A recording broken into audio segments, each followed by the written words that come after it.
Soyez les bienvenus dans le débat de France 24. Nous consacrons ce soir à la COP26. L'avenir de la planète se joue-t-il en ce moment même à Glasgow, en Écosse?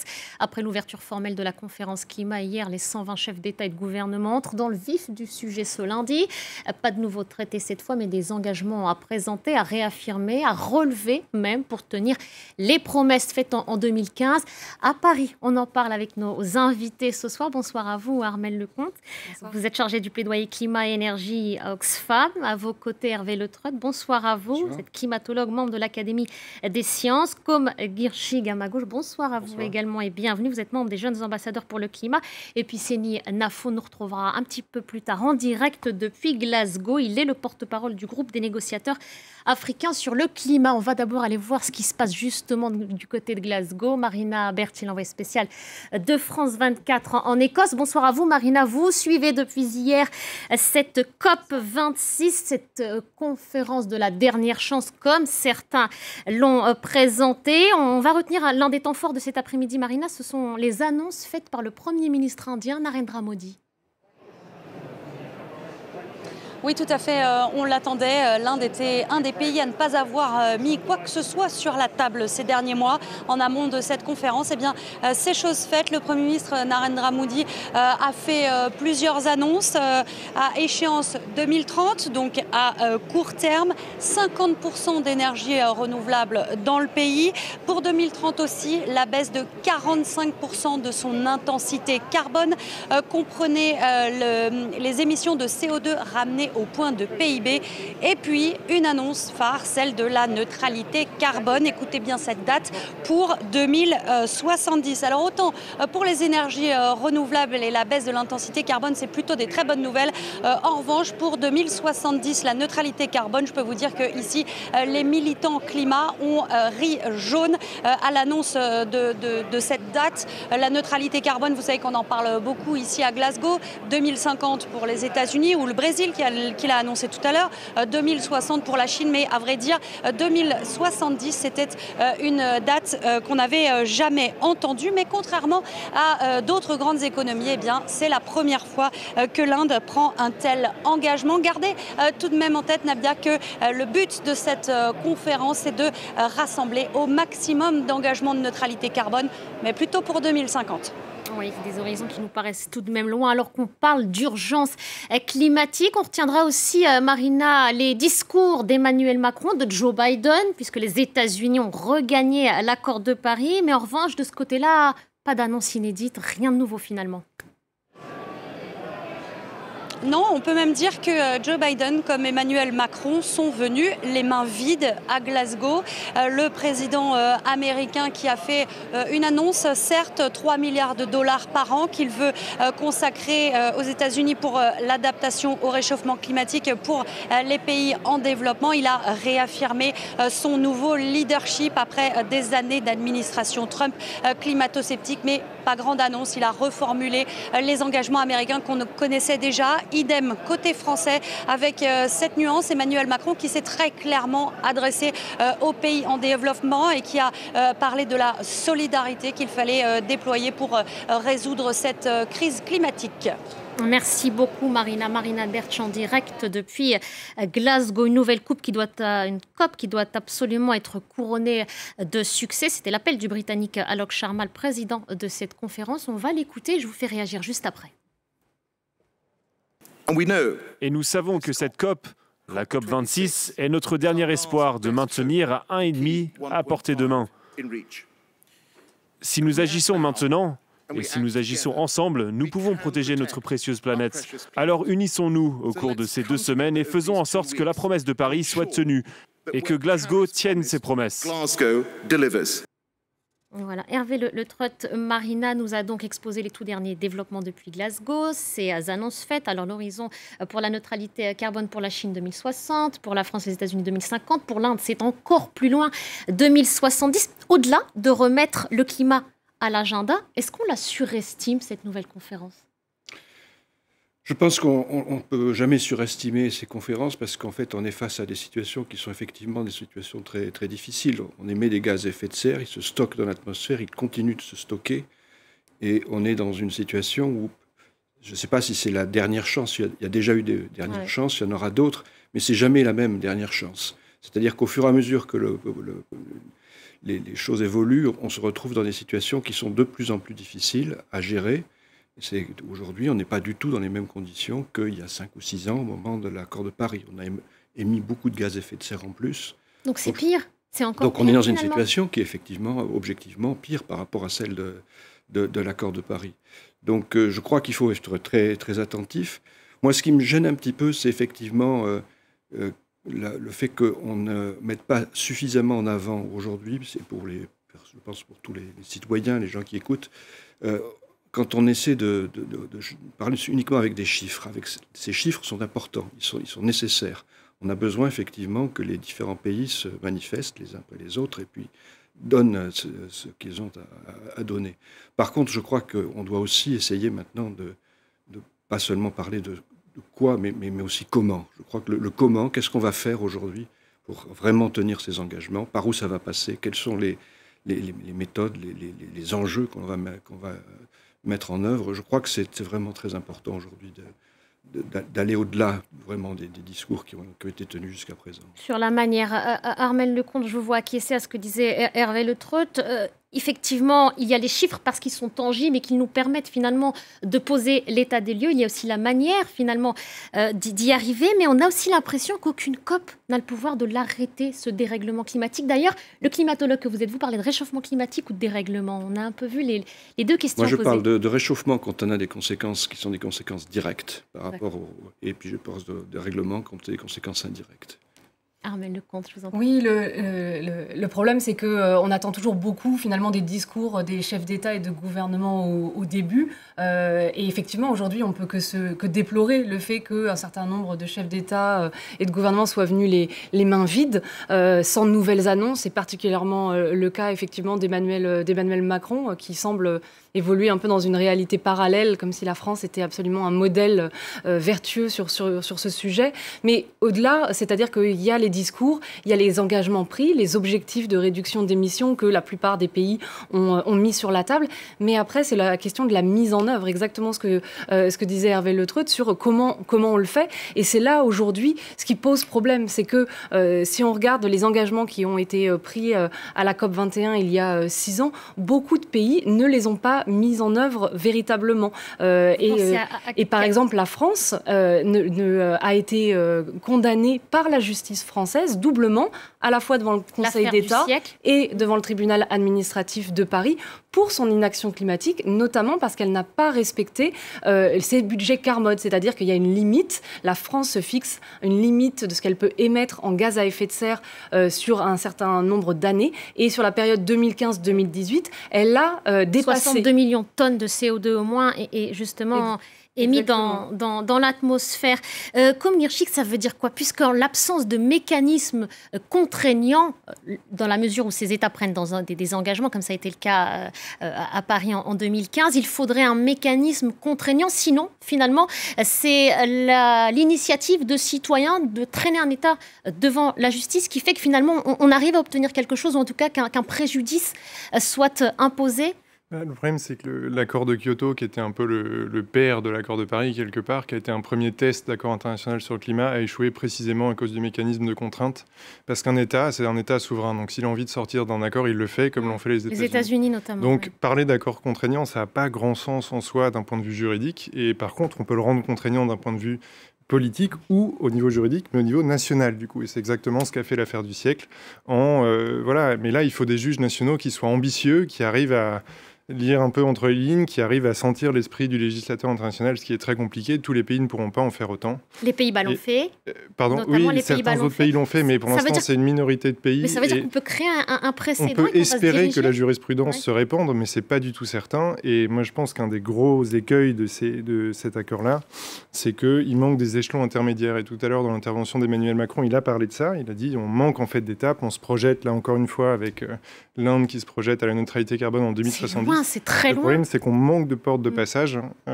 Et tant qu'on n'aura pas ces portes de passage, on pourra se permettre d'être un peu mauvais élève. Comme vous l'avez rappelé, Madame Lecomte, effectivement, la France n'a pas respecté ses budgets carbone. On ne l'a pas assez dit, ça. On avait une loi, une stratégie nationale bas carbone. On a explosé dans tous les secteurs, le logement, les transports. Il suffit de regarder... Et on voit que 63% de notre énergie provient de combustibles fossiles, oui, ça, ce qui est énorme. C'est très lié au transport et au logement. Et qu'est-ce qu'on fait dans ces cas-là ? Eh ben, on repasse une nouvelle loi. C'est exactement comme les lois financières. Vous savez, quand on n'arrive pas à respecter un objectif, on repasse une loi qui nous permet d'avoir respecté a posteriori l'objectif. C'est complètement soviétique comme démarche, et c'est pourtant ce qui se passe en France en ce moment. Mais qu'est-ce qui achoppe ? C'est une question de volonté ? Oui, aujourd'hui, ce qui manque, je pense, c'est véritablement une question de volonté politique, parce que les solutions, elles sont connues dans le secteur des transports, dans le secteur des bâtiments, donc dans le secteur des transports, de développer les alternatives, notamment à la voiture individuelle. Dans les zones urbaines ou périurbaines, ça doit développer les pistes cyclables, mais aussi bien développer les transports en commun pour donner aussi des alternatives aux citoyens et aux citoyennes sur cet enjeu-là. Ça veut aussi dire le secteur des bâtiments. Aujourd'hui, la rénovation des bâtiments est un des secteurs où on peut faire le plus de gains de réduction d'émissions. Et en plus, ça rejoint les enjeux de justice sociale, puisque aujourd'hui, il y a énormément de gens qui vivent dans des passoires thermiques, qui payent des factures exorbitantes liées notamment à la hausse des prix de l'énergie. Et donc, de rénover les bâtiments, à la fois, ça réduit les émissions liées à ce secteur et ça permet aux gens de payer moins en termes de factures, de faire des économies. Et donc ça, c'est des financements. On sait faire. Ça n'a rien de révolutionnaire de faire des rénovations de bâtiments ou de développer le ferroviaire, par exemple. Donc c'est vraiment une question de choix politique et on l'a vu en France. Emmanuel Macron a fait des annonces 30 milliards de dollars pour un plan d'investissement en 2030 avec des projets plutôt chimériques. Il ne s'agit pas de dire que je suis contre le progrès, mais l'avion vert notamment, c'est-à-dire des projets pour peut-être 2035, 2040.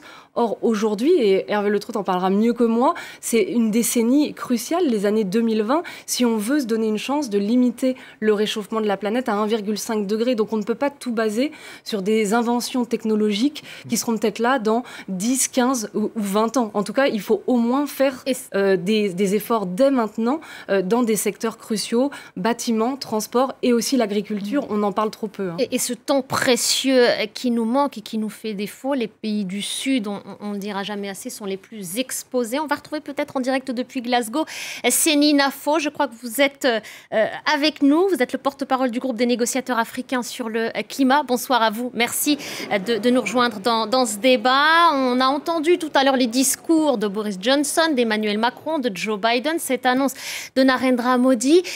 Vous arrivez, j'imagine, à cette conférence sur le climat avec énormément de revendications. La première, c'est le financement et ces fameux 100 milliards de dollars par an qui vous avaient été promis en 2009 à Copenhague et qui n'ont toujours pas été honorés. C'est un fait. Les 100 milliards, ce n'est pas moi qui le dis, c'est l'OCDE. Nous sommes exactement à 79,6 milliards. Le montant est lui-même peut-être modeste, mais c'est un montant qui est important pour la confiance dans le processus. Alors il est vrai, les États-Unis s'étaient retirés de l'accord de Paris sous l'administration Trump. Le président Biden est arrivé, depuis son arrivée, il a multiplié par 2 ou 3 les financements climat. Il y a toujours un gap. Nous pensons que les États-Unis peuvent couvrir le gap. D'après nos projections, les États-Unis devraient se trouver à peu près à 1/3 du montant total. Le financement américain aujourd'hui est à 11,4 milliards. S'il montait à 30 milliards, le gap serait couvert. Et les échanges avec la délégation américaine sont à ce niveau-là. Nous pensons que les Américains peuvent le faire. Le président Biden vient d'annoncer qu'il a multiplié par 4 sur la base de 2015 le financement climat, donc de 5 aujourd'hui à 20. Nous avons des négociations avec les États-Unis pour finaliser, on espère, ce sujet-là. Parce que, ce n'est pas ce dont l'Afrique a besoin. L'Afrique a besoin... Oui. Je vous en prie, Seni Nafo, je vous en prie, poursuivez. Je disais, voilà, le montant des 100 milliards est un montant qui est symbolique. La demande pour véritablement faire face au changement climatique sur le continent, on aurait besoin d'à peu près une centaine, quelques 200-300 milliards de dollars pour l'Afrique tout entière, et une négociation va s'ouvrir justement sur cette question. Et l'Afrique est venue avec des propositions très concrètes pour qu'on apprenne des erreurs et des insuffisances justement sur le processus 100 milliards pour se retrouver avec un montant non seulement adéquat, mais avec des sources de financement qui puissent être là et faire face aux besoins non seulement des pays africains, mais fondamentalement des pays en développement de manière génériale. Et justement, pour qu'on se rende bien compte, pour qu'on se rende bien compte de ces besoins, de cette question financière, est-ce qu'il est d'abord question de la manière dont l'Afrique tout entière va s'adapter au changement climatique, ou la manière dont d'abord il va falloir lutter contre les effets maintenant en cours, puisque cette catastrophe, pardon de le rappeler, mais elle a déjà commencé? Oui, à deux niveaux. L'Afrique, déjà, selon la Banque africaine de développement, l'impact du changement climatique coûte entre 3 et 5 points de croissance à l'Afrique par an. C'est environ entre 20 et 30 milliards de dollars par an que ça coûte quand l'Afrique reçoit à peine 5-6 milliards. Les effets du changement climatique en termes de perturbations de perturbations climatiques, d'événements météorologiques extrêmes, inondations, sécheresses, ont un impact déjà, immigration, sécurité. Donc le changement climatique aujourd'hui est un effet aggravant par rapport à l'ensemble des autres défis que le continent doit relever. Donc la priorité des priorités, c'est faire face à cela, permettre aux États africains d'avoir les capacités pour adapter les écosystèmes, les populations et les économies. Mais l'Afrique a également la possibilité de contribuer aux efforts de réduction des États-membres, notamment sur une question qui intéresse beaucoup aujourd'hui la transition énergétique, qui est la question de l'hydrogène décarboné.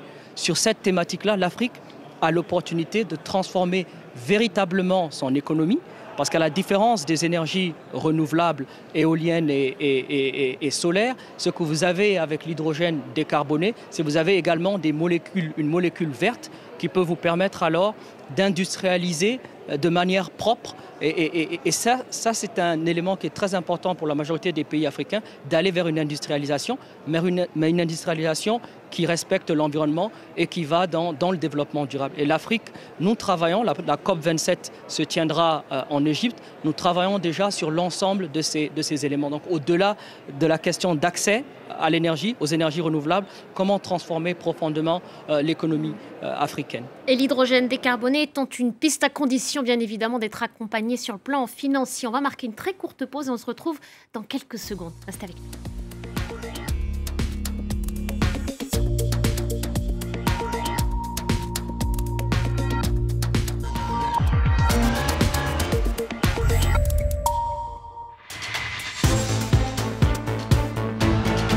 Voilà, c'est la deuxième partie du débat. Soyez les bienvenus si vous nous rejoignez sur France 24. Je le disais, nous le consacrons évidemment à cette conférence pour le climat. Nous avions en direct depuis Glasgow Senina Fo, qui est le porte-parole du groupe des négociateurs africains sur le climat. On revenait sur la question du financement avec vous et cette piste pour pouvoir accompagner le continent africain à l'adaptation face à ce dérèglement climatique, ce réchauffement de la planète. L'hydrogène décarboné est une piste, mais je voudrais d'abord avoir votre regard à vous, Hervé Le Trotte. Vous êtes climatologue, on sait que ces pays de la rive sud sont beaucoup plus exposés aux dangers finalement. Ils vont même subir en premier lieu les effets qu'ils subissent déjà d'ailleurs. Mais le plus grave, si la planète va jusqu'à plus 3 degrés, plus 4 degrés, ça donnera quoi pour ces pays du sud? C'est vrai que ce sont des pays qui sont effectivement en ligne de mire par rapport à tous ces enjeux. La planète est construite comme cela. Les gaz à effet de serre sont mélangés partout sur la planète de manière très, très rapide. Ils se stockent d'ailleurs dans l'atmosphère. C'est une chose qu'on ne dit pas assez, c'est-à-dire que les gaz à effet de serre de demain sont le résultat enfin, plus exactement, le climat de demain sera le résultat des émissions de gaz à effet de serre qui sont déjà actives. Donc on est face à un système qui n'est pas complètement contrôlable dans les années qui viennent. Donc en fait, la situation pour ces pays qui sont des pays victimes est une situation extrêmement difficile et je pense qu'on doit y prêter une attention très grande. Il n'est pas normal qu'on n'ait pas dans ces régions-là une aide pour l'électrification. Il y a énormément de choses qui pourraient se faire de manière beaucoup plus rapide, beaucoup plus forte. Je pense que ce qu'on ne mesure pas bien non plus dans ce problème-là, c'est la notion justement de vitesse. On est sur un système qui se nourrit de lui-même. C'est-à-dire que plus on attend, plus on a des gaz à effet de serre, et plus ces gaz à effet de serre créent un problème qui est plus important. Et ce système, Hervé Le Treut, parce que c'est vous qui allez nous éclairer là-dessus, ce système de puits naturel, de captation du CO2 ne joue plus finalement son rôle. Les forêts, les océans sont saturés. Si vous voulez, actuellement, ce qu'on dit, c'est qu'on a effectivement on a un certain nombre de puits de carbone, mais ils ne sont pas très nombreux. On en a qui sont associés à nos émissions. Mais une fois que nos émissions ne seront plus là, il y aura plus ces puits-là. Donc, en fait, on n'a pas une réserve aujourd'hui pour empêcher le carbone pour permettre d'éliminer le carbone qui est très grande. On est face à, effectivement, une situation où, en gros, la neutralité carbone, c'est 0 émission à l'échelle planétaire. Après, on peut jouer un petit peu avec un certain nombre d'éléments qui sont plus particuliers, mais en gros c'est cela. Donc, et plus on en rajoute, plus la situation évolue. Donc, je pense qu'on doit effectivement avoir ça en tête. Pour moi, il y a un élément immédiat qui est on parle de l'urgence climatique, elle est là, et on doit effectivement s'y mettre tout de suite. Moi, ce qui me fait la peine un petit peu, c'est de voir à quel point on traîne à mettre en place des choses qui pourraient se mettre en place beaucoup plus rapidement. On parle avec des collègues qui parlent justement de problèmes financiers, qui disent qu'il y a des manières beaucoup plus rapides de traiter ces problèmes-là. Donc la vitesse est quelque chose d'essentiel. Et puis après, de l'autre côté de la vitesse, il y a comment est-ce qu'on gère à moyen terme des situations qui nous engagent aujourd'hui pour des durées extrêmement longues. La vitesse et l'action très rapide en temps de crise, on l'a prouvé avec la pandémie de Covid, Armelle Lecomte, on a pu mobiliser des centaines de millions d'euros pour venir en aide à juste titre à certaines entreprises. Pourquoi est-ce que ces sommes faramineuses, on n'arrive pas à les mobiliser à échelle planétaire dans cette lutte contre le dérèglement climatique? Aujourd'hui, c'est vraiment, encore une fois, une question de volonté politique, parce que c'est vrai que cette COP, elle arrive à un moment, après plus d'1 an et demi de pandémie, où on a vu que les pays avaient été capables de mobiliser même des centaines de milliards d'euros ou de dollars pour venir au secours de leur économie, pour aider leur population à faire face au confinement, à l'arrêt de l'activité, donc à juste titre, évidemment. Mais on a bien vu que là, on était capable de trouver ces financements. Mais on est aujourd'hui dans un état d'urgence climatique. Les rapports du GIEC se sont multipliés depuis 2015. Il y en a eu un tout dernièrement en août dernier qui nous montre effectivement où on en est et que la trajectoire n'est pas la bonne. Et donc, il faudrait effectivement que tous les États prennent la mesure en fait et agissent en fonction. Donc, c'est vraiment une question de volonté politique et de choix en fait. C'est-à-dire de où on met les financements. Aujourd'hui, il faut quand même le rappeler, il y a encore 11 millions de subventions publiques chaque minute qui vont en subvention aux énergies fossiles à travers le monde. C'est plus de 6 000 milliards de dollars par an. C'est considérable. On a même du mal à se rendre compte ce que c'est comme chiffre. Et donc, c'est des milliards qui sont investis dans le pétrole, dans le gaz et encore même dans le charbon. Énergie qui crée cette situation de dérèglement climatique sur la planète. Et donc là, ce sont des milliards qui pourraient être déjà réorientés. Et c'est des choses qui sont dites depuis quand même déjà de plusieurs années et qui sont particulièrement répétées à chaque G7 ou G20. Et donc, in fine, ce qui compte, c'est que les États décident, comme l'ont fait certains. Par exemple, le Royaume-Uni a annoncé qu'ils arrêteraient de subventionner les énergies fossiles à l'étranger. Donc, c'est pas parfait parce qu'ils continuent de le faire encore chez eux. Mais il y a comme ça des gestes qui sont importants. Alors, ce sont des annonces. Mais maintenant, comment est-ce qu'on vérifie justement la mise en application de ces engagements? Là aussi, il faudrait peut-être davantage de transparence, de suivi.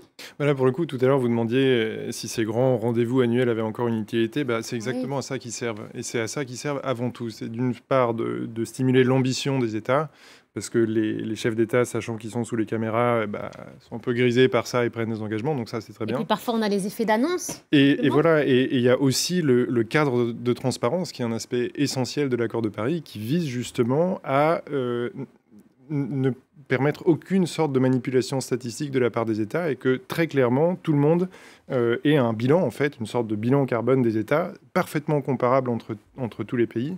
Donc le même baromètre, par exemple, qui soit appliqué à tous. Oui, c'est une sorte de baromètre, alors un peu compliqué, hein, c'est pas juste la pression atmosphérique, mais c'est quand même l'idée. Et ça permet notamment aux associations, aux ONG qui sont présentes sur place, de mettre une pression médiatique, mettre une pression de la vie associative sur ces États-là pour qu'ils mettent en œuvre leur engagement au niveau national. Et en termes de transparence que vous évoquez à l'instant comme Guerchic, est-ce qu'il faudrait aussi inviter certaines entreprises, des multinationales, parce qu'on sait de toute façon qu'il y a un lobbying qui s'exerce en parallèle sous la table. Est-ce qu'il faudrait clairement les inviter autour de la table et assumer d'avoir une entreprise par exemple comme Total, mais au moins on les met devant leurs responsabilités? Ils sont déjà en fait présents dans les COP. Il y a des constituantes, donc c'est des sortes d'agrégats d'acteurs, de différents acteurs de la société civile et pas que. Et c'est une constituante qui s'appelle Bingo et qui rassemble précisément des acteurs des entreprises.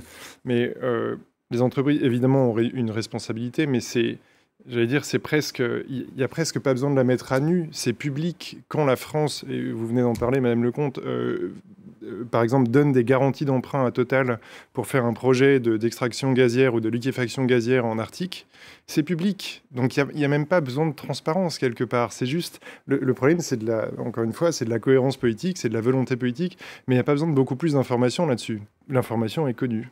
Mais de les pousser à prendre des engagements en public. Le problème des entreprises aussi, surtout les entreprises, les majors pétrolières et gazières, c'est qu'elles sont évidemment en grande partie aussi responsables de la crise climatique actuelle. Et qui sont parfois dans la rétention d'informations. Et là, je reviens sur... Et dans le greenwashing aussi, quand on voit le Total qui se présente aujourd'hui avec son nouveau nom, Total Energy, nouveau logo, nouvelle communication, et qui essaye de nous faire croire que Total va sauver la planète, alors qu'elle prévoit de continuer à extraire du pétrole et du gaz à un rythme beaucoup plus soutenu que ce que prévoit le GIEC si on veut respecter 1,5 degré de réchauffement. Et donc, c'est problématique d'avoir de telles entreprises qui ont des intérêts privés, des intérêts financiers, de les avoir dans ces COP, de bloquer aussi un certain niveau d'ambition. Et on sait, par exemple, on peut faire un parallèle avec l'industrie du tabac, quand les géants du tabac n'ont plus eu voix au chapitre dans les négociations dans le cadre de l'Organisation mondiale de la santé, ça a pu progresser beaucoup plus vite. Aujourd'hui, la question, c'est les États doivent réguler ces multinationales. C'est-à-dire que, encore une fois, on revient à cet enjeu de la volonté politique. Ces acteurs privés, certains vont prendre le chemin de la transition énergétique, investir dans les renouvelables, certains le font. Le problème, c'est qu'en parallèle, beaucoup continuent d'investir dans les énergies fossiles. Et donc, c'est là que les acteurs publics, la puissance publique, doit intervenir, puisqu'aujourd'hui, on le voit, c'est une question de rapidité. On ne peut plus se permettre d'attendre des années. Et donc, les États ont leur rôle à jouer pour accélérer cette action, y compris des acteurs privés. Oui, vous vouliez intervenir, Hervé Le Treuil. Je veux dire qu'il y a effectivement des temporalités un peu différentes, je pense pas, qu'on doit considérer, parce qu'il y a effectivement un besoin d'agir très vite maintenant. Je crois qu'il y a aussi besoin de regarder dans le détail ce qu'est la transition, parce que la transition, elle implique des gens, elle implique des structures compliquées, et c'est, à mon avis, quelque chose qui effectivement fait partie de ce qu'on peut discuter dans une assemblée comme celle de la COP, mais qui est pas toujours montré très fortement. Mais on est en train d'engager des situations qui vont durer des décennies, voire des siècles, voire même au-delà des millénaires. Donc, ce que l'on fait, on doit le réfléchir. On doit le réfléchir, on doit le débattre, parce que ce n'est pas quelque chose de neutre. C'est quelque chose qui va affecter, en fait, ce qui va se passer dans un horizon extrêmement lointain. Il faut démarrer. Vous parlez de nos comportements, quand vous parlez de la transition, du changement. Est-ce que c'est quelque part déjà trop tard de changer de comportement? Maintenant, c'est quoi? Il faut miser sur de nouvelles technologies pour pouvoir faire face? Je pense qu'il faut... Oui.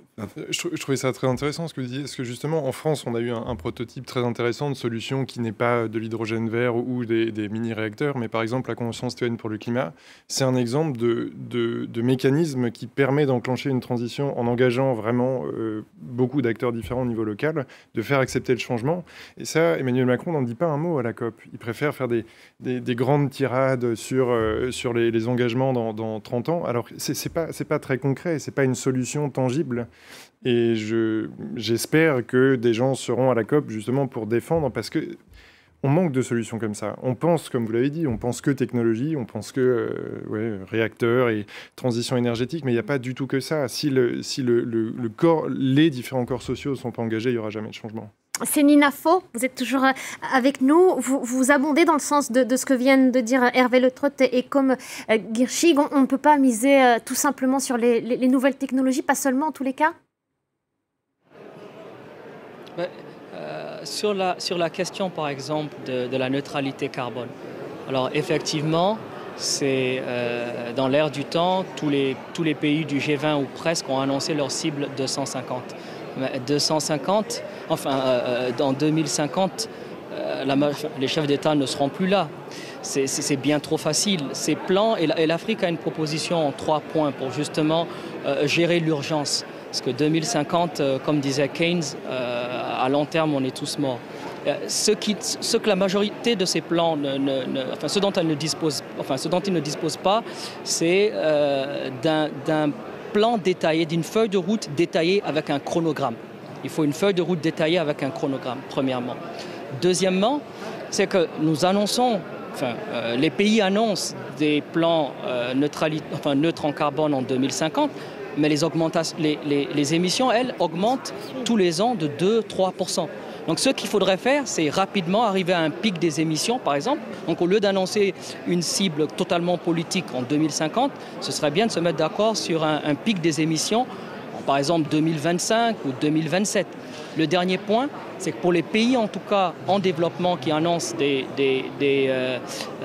cibles de neutralité carbone, ils font un plan d'accompagnement financier et technologique pour que justement ils aient les moyens d'aller vers cette décarbonation. Et ce qu'on a appris, je reviens sur le financement et sur le Covid, il n'y a pas de manque de ressources. Il y a quelques années, les pays africains en tête le disaient. Il n'y a pas un manque de ressources. Ce n'est pas des centaines de milliards, j'ai entendu mes collègues. Non, ce n'est pas des centaines de milliards, c'est exactement 13 000 milliards de dollars. Les plans de relance dans le G7, donc Europe, Japon, États-Unis, c'est 13 000 milliards de dollars qui ont été injectés. C'est le niveau, c'est l'échelle, il faut qu'on parle à cette échelle-là. On peut pas régler cette crise avec des centaines de milliards. Il faut quelques milliers de milliards. Le dernier point, encore une fois, pour revenir sur la disponibilité des ressources, il y a quelques années, le groupe africain suivait, vous aviez 10 000 milliards de dollars investis à taux négatif. Vous imaginez, investis à taux négatif. Donc il n'y a pas un manque de ressources, mais peut-être il y a un manque de méthode et de structuration.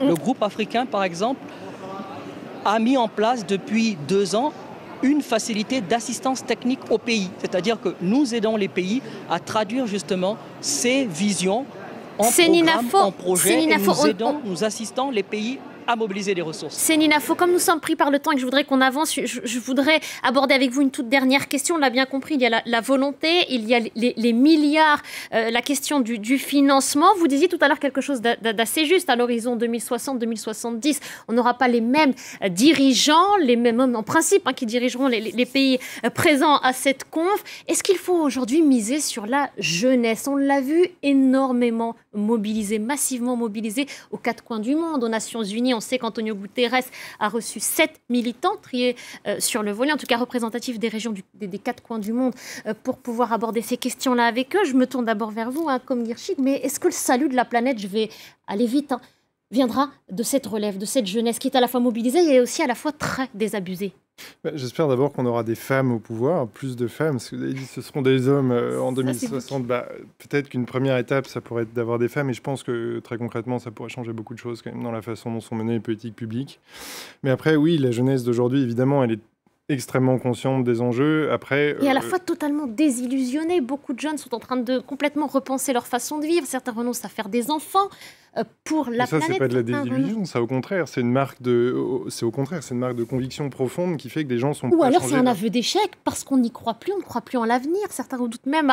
C'est le témoignage de certains jeunes gens qui se sont confiés à nos journalistes. D'ailleurs, je vous renverrai tout à l'heure sur notre site internet, mais qui ne veulent plus faire d'enfants, pas seulement pour préserver la planète, mais parce qu'ils sont inquiets, tétanisés à l'idée de penser à l'avenir. Antoine de Saint-Exupéry disait on peut pas être à la fois complètement, on peut pas être à la fois entièrement responsable et ne pas espérer. On est responsable aujourd'hui. On vit dans un pays occidental, donc on peut pas désespérer. C'est pas possible. On a tout ce qu'il faut a priori pour changer. Encore le collègue à la COP vient de l'évoquer. C'est une info. On a énormément de ressources. On a plein d'ingénieurs brillants. On a tout ce qu'il faut a priori pour créer le changement. On a une démocratie qui, malgré toutes les critiques qu'on peut faire, fonctionne à peu près. On a tout ce qu'il faut pour imaginer ce changement. Et donc, je pense que la jeunesse aujourd'hui, c'est ça ce qu'elle a dans la tête. Si elle manifeste dans la rue, c'est qu'elle y croit. Et changer son comportement quotidien, pour moi, c'est tout sauf un aveu d'échec. Au contraire, c'est de commencer à vivre le changement par soi-même pour ensuite essayer de l'amener au pouvoir. Et l'aveu d'échec, au contraire, ce serait de continuer en business as usual en se disant, bon, bah voilà, en fait, la planète brûle, donc finalement, ça ne sert plus à rien. Ça ne sert plus à rien. Ça, c'est un aveu d'échec. Mais par contre, avoir un comportement radical, ça, non, pour moi, c'est une marque d'espoir gigantesque. Ces dernières années, les jeunes ont permis aussi de laisser en fait l'agenda climat très haut dans l'agenda politique en fait. C'est-à-dire que c'est difficile pour une dirigeante politique de balayer du revers de la main les inquiétudes de sa jeunesse, parce que c'est l'avenir de chaque pays. Et c'est vrai qu'il y a une partie de la jeunesse aujourd'hui qui est désabusée, qui est un peu désespérée, parce qu'en fait elle voit pas le progrès. Au contraire, elle voit plutôt que les mauvaises nouvelles. Et c'est vrai que quand on suit les questions environnementales, il y a de quoi se désespérer. On voit la montée de l'éco-anxiété. Et moi-même qui lis beaucoup de rapports à longueur de semaines et qui ait des enfants en bas âge, c'est inquiétant. C'est vrai, on ne peut pas le nier. Mais c'est aussi de se dire qu'en tant que citoyen, on a un poids politique important. On vote régulièrement et ça va être le cas de la France. Il y aura des élections en 2022, mais ça va être aussi le cas au Brésil, par exemple. Et donc, c'est aussi de faire les choix d'aller vers des candidats ou des candidates qui ont des plans crédibles pour mettre en place une transition écologique, mais qui soit aussi juste socialement, qui accompagne les travailleurs et les gens dans ces secteurs aujourd'hui qui sont polluants. Et donc, c'est pour ça qu'il ne faut pas se désespérer, puisque en tant que citoyen, on a quand même du pouvoir à travers la mobilisation. Et on a vu, il y a des actions des marches pour le climat, mais aussi des actions des fois vues comme plus radicales de désobéissance civile, mais qui permettent de mettre dans le débat public ces enjeux. Et puis évidemment, au moment des élections, il y aura la présidentielle, mais aussi les législatives en France au printemps prochain. Il faut qu'il y ait une mobilisation aussi et que les gens, et notamment les jeunes, se mobilisent pour ça. Hervé Le Trott voulait réagir également. Oui, en fait, il y a un élément dont on n'a pas beaucoup parlé, mais c'est effectivement la formation. Parce qu'on est dans un pays où pratiquement on ne parle pas dans les lycées, dans les écoles, des problèmes des problèmes dont on parle ce soir. C'est quelque chose de rare, ça dépend un petit peu des professeurs. Et je crois qu'on a au moins une mission à donner, et ça peut passer par l'école, mais ça peut passer par... Moi, j'enseigne beaucoup à mon université ou dans des... c'est de faire de la jeune génération une génération qui soit capable de réfléchir par elle-même. Je ne crois pas qu'on puisse déjà aujourd'hui savoir ce qui va se passer dans 20 ans ou dans 30 ans. Il y a beaucoup trop de situations qui vont se... Il y a des tas de choses que le GIEC ne peut pas dire. Il y a des guerres, il y a beaucoup de choses. Il y a des projections déjà qui nous permettent de il y a des projections, mais en fait, je pense qu'on aura besoin de gens qui soient capables de réfléchir par eux-mêmes face à des situations qu'ils découvriront en temps réel. Et ça doit être un objet très fort de l'éducation qu'on donne aujourd'hui. L'éducation est dans le milieu familial, peut-être aussi, sans doute. Dans le milieu familial, mais bon, on a une responsabilité collective au niveau de l'État qui est forte à ce niveau-là et qui devrait être prise en compte. Merci beaucoup. Merci à vous tous. Merci Armelle Lecomte, Hervé Le Treut, Côme Guirchic et puis Séni Nafon, direct depuis Glasgow. Merci d'avoir pris part à ce débat. On espère que ce message sera entendu. Je vous invite également à consulter ce web documentaire établi par nos équipes. Quel bilan pour l'accord de Paris et puis quels espoirs portés sur cette COP26 à Glasgow. Merci à vous tous. Restez avec nous sur France 24. L'information continue et c'est Zora Benmeloud qui a le plaisir de vous retrouver.